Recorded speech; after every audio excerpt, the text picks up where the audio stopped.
Good afternoon, everyone. So I'd like to welcome Matthew and Camilla McConaughey to the White House today to speak on an urgent issue our nation is currently facing. You may know Matthew as an actor, but more importantly, he is a father, a native of Uvalde, Texas, and a gun owner. He is here today to use his platform to call on leaders to take bipartisan action to end the senseless killing and pass reasonable gun responsibility measures that we know will save lives. Just a few minutes ago, Matthew met briefly with the president to talk about the importance of taking action, keeping our communities safe. But without further ado, I would like to bring up Matthew. Thank you. Here we go. Thank you. Thank you. Thank you, Camilla. To make the loss of these lives matter. My wife and I, Camilla, we spent most of last week on the ground with the families in Uvalde, Texas. We shared stories, tears, and memories. The common thread, independent of the anger and the confusion and the sadness, it was the same. How can these families continue to honor these deaths by keeping the dreams of these children and teachers alive?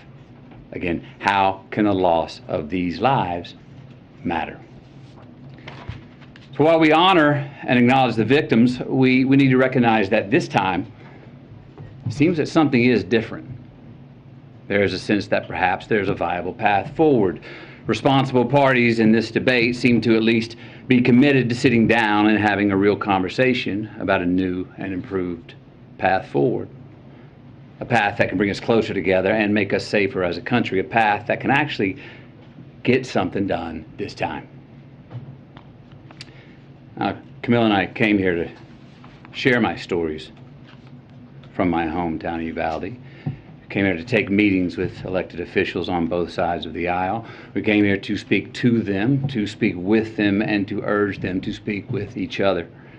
To remind and inspire them that the American people will continue to drive forward the mission of keeping our children safe, because it's more than our right to do so, it's our responsibility to do so. I'm here today in the hopes of applying what energy, reason, and passion that I have into trying to turn this moment into a reality. Because as I said, this moment is different. We are in a window of opportunity right now that we have not been in before. A window where it seems like real change can happen. Uvalde, Texas is where I was born. It's where my mom taught kindergarten less than a mile from Robb Elementary. Uvalde is where I learned to master a Daisy BB gun. That took 2 years before I graduated to a .410 shotgun. Uvalde is where I was taught to revere the power and the capability of the tool that we call a gun. Uvalde is where I learned responsible gun ownership.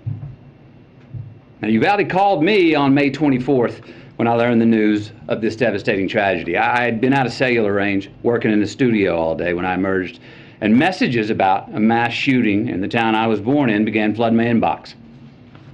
In a bit of shock, I drove home, hugged my children a bit tighter and longer than the night before, and then the reality of what had happened that day in the town I was born in set in. So the next morning, Camilla, myself, and the kids, we loaded up the truck and we drove to Uvalde. And when we arrived a few hours later, I got to tell you, even from the inside of our vehicle, you could feel the shock in the town. You could feel the pain, the denial, the disillusion, anger, blame, sadness, loss of lives, dreams halted. We saw ministries, we saw first responders, counselors, cooks, families trying to grieve without it being on the front page news. We met with the local funeral director and countless morticians who who hadn't slept since the massacre the day before, because they've been working 24/7 trying to handle so many bodies at once, so many little innocent bodies who had their entire lives still yet to live. And that is there that we met two of the grieving parents, Ryan and Jessica Ramirez. Their 10-year-old daughter, Alethea. She was one of the 19 children that were killed the day before.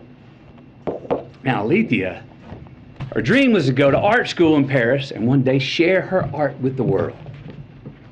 Ryan and Jessica were eager to share Alethea's art with us and said if we could share it, that somehow, maybe that would make Alethea smile in heaven. They told us that showing someone else Alethea's art would in some way keep her alive. Now, this particular drawing is a self-portrait, all right, of Alethea drawing with her friend in heaven looking down on her, drawing the very same picture. Her mother said of this drawing, she said, you know, we never really talked to her about heaven before, but somehow she knew. Alethea was 10 years old. Her father, Ryan, this man was steady. He was uncommonly together and calm. When a frazzled friend of his came up and said, how are you so calm? I'd be going crazy. Ryan told him, he said, no, you wouldn't. No, you wouldn't. You'd be strong for your wife and kids, because if they see you go crazy, that will not help them. Just a week prior, Ryan got a full-time line job, stringing power lines from pole to pole. And every day since landing that well-paying full-time job, he reminded his daughter Alethea, he said, girl, Daddy gonna spoil you now. Told her every single night. He said, Daddy's gonna take you to SeaWorld one day.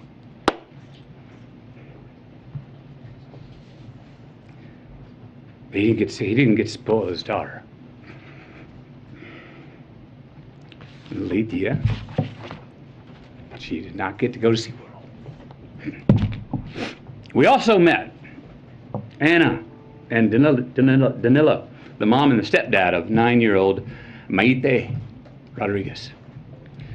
Now, Maite wanted to be a marine biologist. She was already in contact with Corpus Christi University of A&M for her future college enrollment.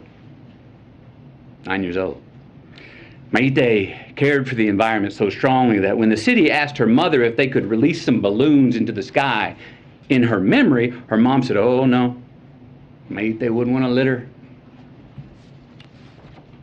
Maite wore green high-top Converse with a heart she had hand-drawn on the right toe because they represented her love of nature. Camilla's got these shoes. Can you show these shoes, please? Wore these every day. Green Converse with a heart on the right toe. These are the same green Converse on her feet that turned out to be the only clear evidence that could identify her after the shooting. How about that? Maite wrote a letter. Her mom said if Maite's letter could help someone accomplish her dream, that then her death would have an impact. And it would mean her dying had a point and wasn't pointless. That it would make the loss of her life matter. The letter reads, Marine biologist, I want to pass school to get to my dream college. My dream college is in Corpus Christi by the ocean. I need to live next to the ocean because I want to be a marine biologist. Marine biologists study animals and the water. Most of the time I will be in a lab. Sometimes I will be on TV.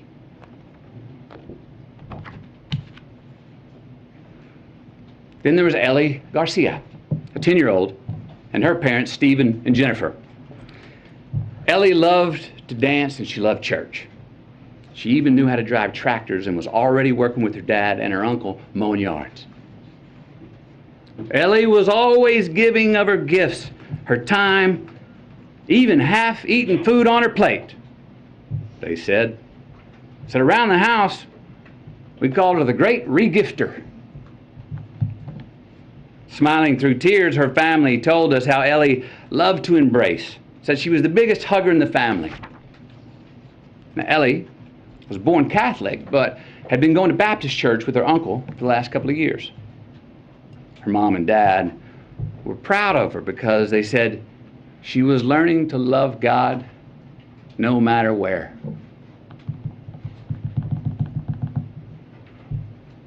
The week prior to her passing, she'd been preparing to read a verse from the Bible for the next Wednesday night's church service. The verse was from Deuteronomy 6:5. And thou shalt love the Lord thy God with all thy heart, with all thy soul, and with all thy might. That's who Ellie was becoming. But she never got to read it. Service on that Wednesday night. Then there was a fairy tale love story of a teacher named Irma and her husband Joe. What a great family this was. This was an amazing family. Camilla and I, we sat with about 20 of their family members in their living room, along with their 4 kids.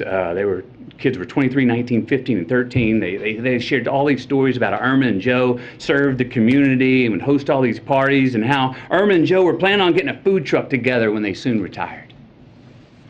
They were humble, hard-working people. Irma was a teacher who her family said went above and beyond and just couldn't say no to any kind of teaching.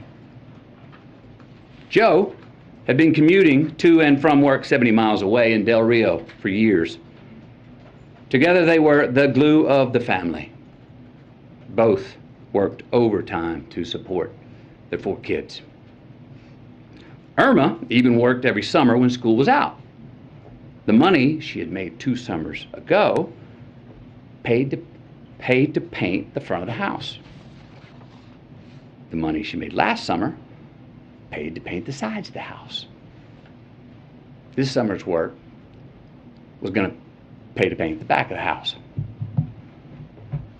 Because Irma was one of the teachers who was gunned down in the classroom. Joe, her husband,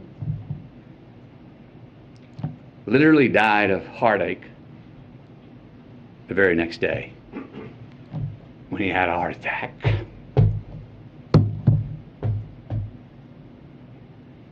They never got to paint the back of their house. They never got to retire. And they never got to get that food truck together. We also met a cosmetologist. She was well versed in mortuary makeup. That's the task of making the victims appear as peaceful and natural as possible for their open casket viewings. These bodies were very different. They needed much more than makeup to be presentable. They needed extensive restoration. Why? Due to the exceptionally large exit wounds of an AR-15 rifle. Most of the body is so mutilated that only DNA test or green Converse could identify them. Many children were left not only dead but hollow. So yes, counselors are going to be needed in Uvalde for a long time. Counselors are needed in all these places where these mass shooters have been for a long time. I was told by many that it takes a good year before people even understand what to do next. And even then, when they become secure enough to take the first step forward, a lifetime is not going to heal those wounds. But again, you know what every one of these parents wanted, what they asked us for? What every parent separately expressed in their own way to Camilla and me? That they want their children's dreams to live on. That they want their children's dreams to continue to accomplish something after they are gone. They want to make their loss of life matter. Look, we heard from so many people, right? Families of the deceased, mothers, fathers, sisters, brothers, Texas Rangers, hunters, Border Patrol, and responsible gun owners who won't give up their Second Amendment right to bear arms. And you know what they all said? We want secure and safe schools, and we want gun laws that won't make it so easy for the bad guys to get these damn guns.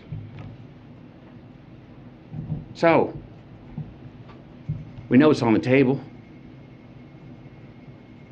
We need to invest in mental health care. We need safer schools. We need to restrain sensationalized media coverage. We need to restore our family values. We need to restore our American values. And we need responsible gun ownership. Responsible gun ownership. We need background checks. We need to raise the minimum age to purchase an AR-15 rifle to 21. We need a waiting period for those rifles. We need red flag laws and consequences for those who abuse them. These are reasonable, practical, tactical regulations to our nation, states, communities, schools, and homes. Responsible gun owners are fed up with the Second Amendment being abused and hijacked by some deranged individuals. These regulations are not a step back. They're a step forward for a civil society and the Second Amendment. Look, is this cure-all? Hell no. But people are hurting. Families are, parents are. And look, as divided as our country is, this gun responsibility issue is one that we agree on more than we don't. It really is. Look, this should be a nonpartisan issue. This should not be a partisan issue. There is not a Democratic or Republican value in one single act of these shooters. It's not. But people in power have failed to act. So we're asking you. And I'm asking you, will you please ask yourselves, can both sides rise above? Can both sides see beyond the political problem at hand and admit that we have a life preservation problem on our hands? Because we got a chance right now to reach for and to grasp a higher ground above our political affiliations. A chance to make a choice that does more than protect your party. A chance to make a choice that protects our country now and for the next generation. We got to take a sober, humble, and honest look in the mirror and rebrand ourselves based on what we truly value. What we truly value. We got to get some real courage and honor our immortal obligations instead of our party affiliations. Enough with the counterpunching. Enough of the invalidation of the other side. Let's come to the common table that represents the American people. Find a middle ground, the place where most of us Americans live anyway, especially on this issue. Because I promise you, America, you and me, we are not as divided as we are being told we are. No. How about we get inspired? Give ourselves just cause to revere our future again. Maybe set an example for our children. Give us reason to tell them, hey, listen and watch these men and women. These are great American leaders right here. Hope you grow up to be like them. And let's admit it. We can't truly be leaders if we're only living for re-election. Let's be knowledgeable and wise and act on what we truly believe. Again, we got to look in the mirror, lead with humility, and acknowledge the values that are inherent to, but also above politics. We got to make choices, make stands, embrace new ideas, and preserve the traditions that can create true progress for the next generation. With real leadership, Let's start giving us, all of us with real leadership, let's start giving all of us good reason to believe that the American dream is not an illusion. So where do we start? We start by making the right choices on the issue that is in front of us today. We start by making laws that save innocent lives and don't infringe on our Second Amendment rights. We start right now by voting to pass policies that can keep us from having as many Columbine, Sandy Hooks, Parklands, Las Vegases, Buffaloes, and Uvaldes from here on. We start by giving Alethea a chance to be spoiled by her dad.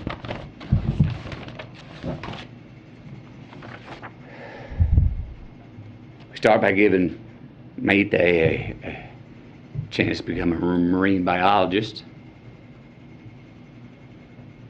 We start by giving Ellie a chance to read her Bible verse at the Wednesday night service.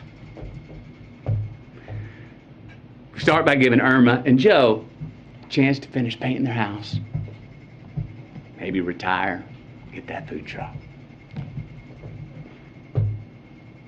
We start by giving McKenna, Layla, Miranda, Nevaeh, Jose, Javier, Tess, Rogelio, Eliana, Annabelle, Jackie, Azuya, JC, Jayla, Ava, Amory, and Lexi. We start by giving all of them our promise that their dreams are not going to be forgotten. We start by making the loss of these lives matter.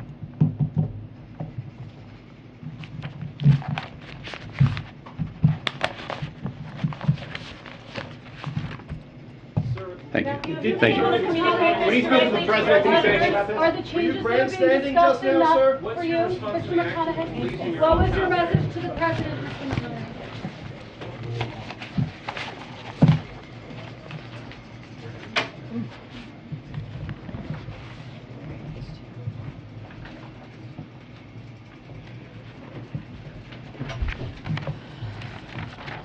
Okay. I know that the president has an event right after this. I think it's running a few minutes behind. So we'll do the briefing until we have to move to the event. I have a couple of things at the top, and then we'll open it up. As I just mentioned, soon the president will sign into law 9 bipartisan bills that support veterans, and he will be joined by members of Congress from both parties, veteran advocates, and veterans who will benefit from these laws. President Biden ran on the promise to unite the country, which is why supporting veterans is a key part of his unity agenda announced at the State of the Union. Supporting our country's veterans is an issue that all Americans can agree on. Among the impact of the bills being signed into law today are 2 that will improve access to breast imaging services for veterans, including those who experience toxic exposures during military service. Other bills to be signed include 3 to honor the legacy of service to our nation, including 1 to award a single Congressional Gold Medal to the U.S. Army Rangers World War II. The Rangers played a crucial role in the D-Day invasion of Normandy, which began exactly 78 years ago yesterday. Also today, the Senate voted to advance the PACT Act. The president was clear in his State of the Union that addressing toxic exposures is a priority, and Congress should move with urgency for our veterans. Today, Congress took a major step forward. President Biden looks forward to final passage of this legislation so that he can sign it into law and continue to uphold our sacred obligation to support those who have served our nation, their families, caregivers, and survivors. Today, the administration announced new investments from the American Rescue Plan to help provide every American with access to affordable, high-speed internet. These investments will bring down costs for families families and small businesses, particularly in rural and remote areas, and ensure affordability. This morning, Treasury announced the first state awards from the $10 billion Capital Projects Fund, which will make resources immediately available in Louisiana, New Hampshire, Virginia, and West Virginia to connect over 200,000 homes that currently lack access.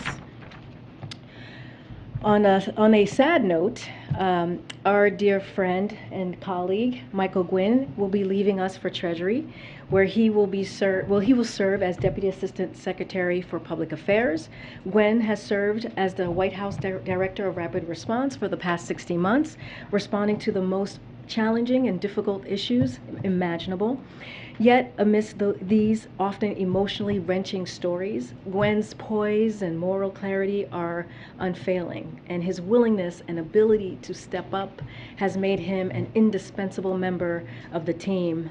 And joining Gwen at the Treasury Department will be our very own Michael Kikukawa, where he will serve as a spokesperson. Michael, better known here to all of you, to all of us, as Kiku, has served not just as a press assistant, but as the strong engine and reliable engine at the press shop. His relentless work ethic and dedication to the mission of this team have been second to none. Kiku and Gwen, we will miss you both. Thank you so much.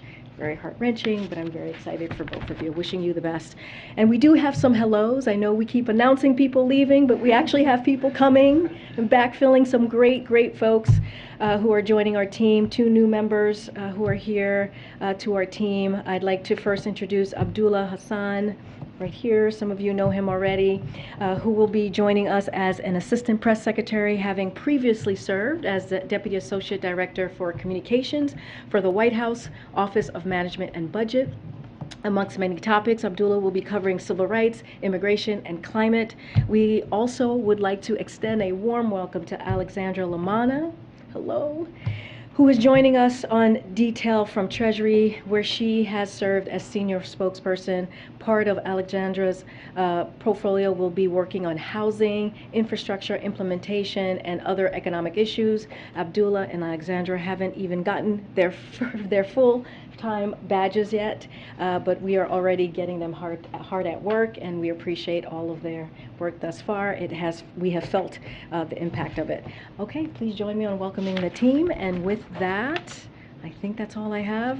All right, go ahead. Thanks, Karine. I know we're getting started here kind of late, and this is the last briefing of the week. I'm hoping you might be able to take this up after the president's event, just because we got a lot of people have questions. I hear you. I have other obligations as well after this, so we'll see what we can do. But I can't make any promises. But why don't we get going? Great. So on the subject of guns, the president had his meeting with Chris Murphy, but he didn't speak to the public today. Does the president have a clearer sense of where things are, what is possible on Capitol Hill, and also why is he turning to a Hollywood actor to take the message to the American people? Does he feel that his voice doesn't matter? His voice does matter. You heard him speak on Thursday very clearly, very loudly, very passionately during prime time. At a critical time during the day where he made sure that he can communicate with the American people. And so he's the President of the United States. His voice carries, and it does matter. What he says carries weight that is pretty tremendous. Matthew was here because, as you heard, he has a very personal connection to Uvalde. He met with the family. He is from there. He was born there. He lives in Texas.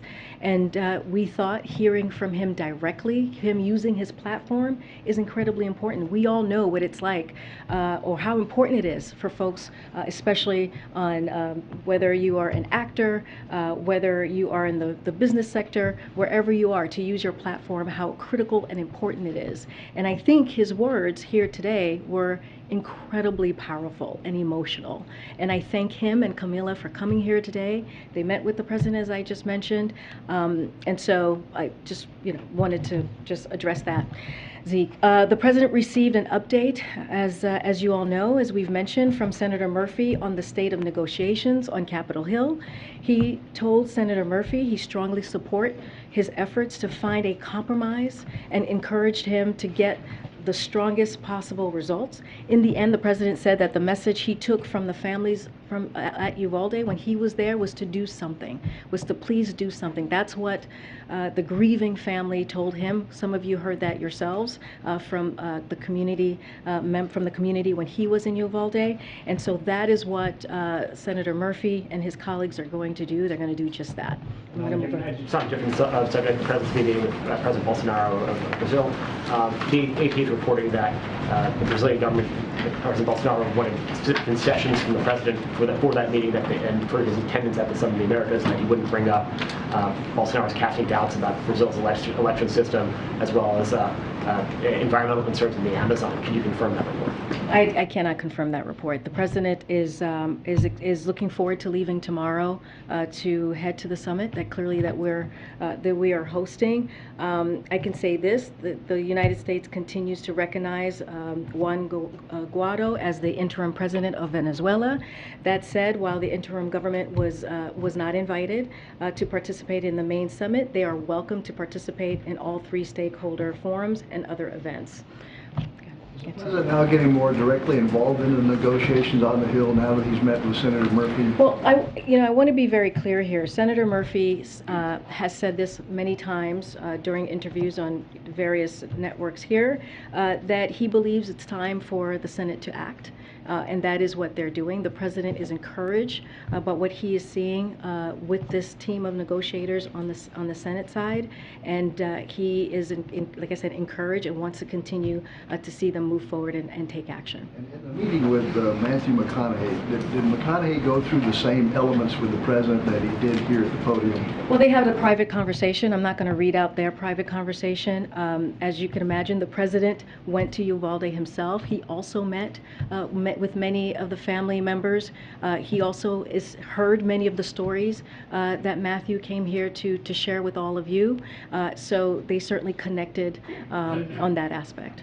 Thanks, Karine. Is the president willing to accept whatever agreement lawmakers come to, should they come to an agreement when it comes to guns?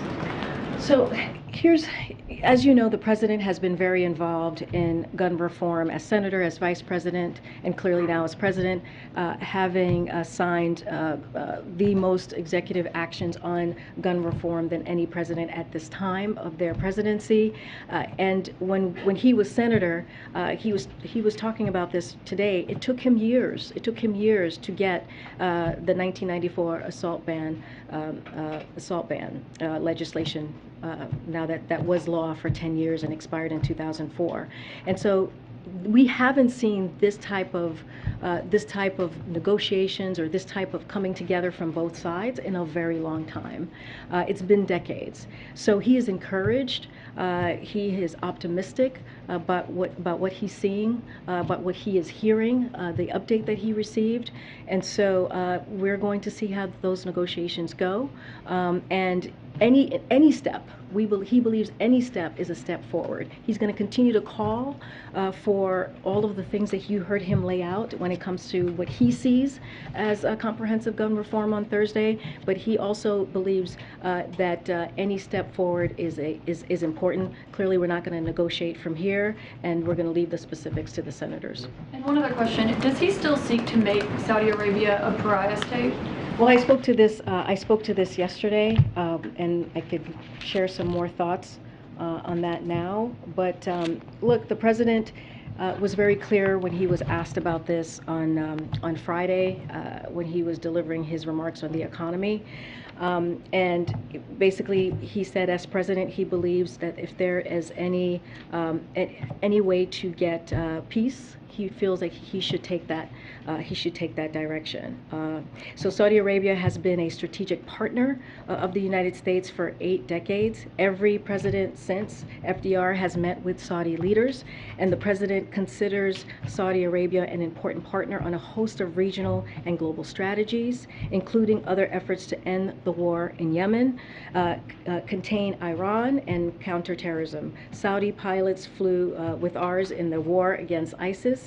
Its Navy patrols with ours in the Red Sea and the Gulf, and the U.S. military personnel are based in Saudi Arabia. As I've said, the president will meet with any leader if it serves the interests of the American people. That's what he puts first. He believes engagement with Saudi leaders clearly meets that test, as has every president before him. I'm going to move around. on, Kate, I'm gonna move around. I'm gonna really, okay, I'm gonna take one more. Caitlin, I'm gonna take one more. Just on these negotiations, if changing background checks for younger people than 21 is what ends up happening, if opening these juvenile records to more scrutiny is what comes of this, does the president believe that that is meaningful change? Is that satisfying? If that's what comes of this moment, is he okay with that? So the president was clear last week that there's real urgency, and to make sure something like Uvalde or Buffalo and many mass shootings prior can't happen again. And we're encouraged again by the progress that we're seeing. You know, we're going to stay closely engaged. We're going to not negotiate from here. We're going to let the contours of the legislation and those conversations play out. And what we are encouraged by is that the conversation is happening. Both sides are coming together. We saw the House taking some actions last week. They also will take some actions this week. What the president believes is that we have to do something. And like he said on Thursday, enough is enough.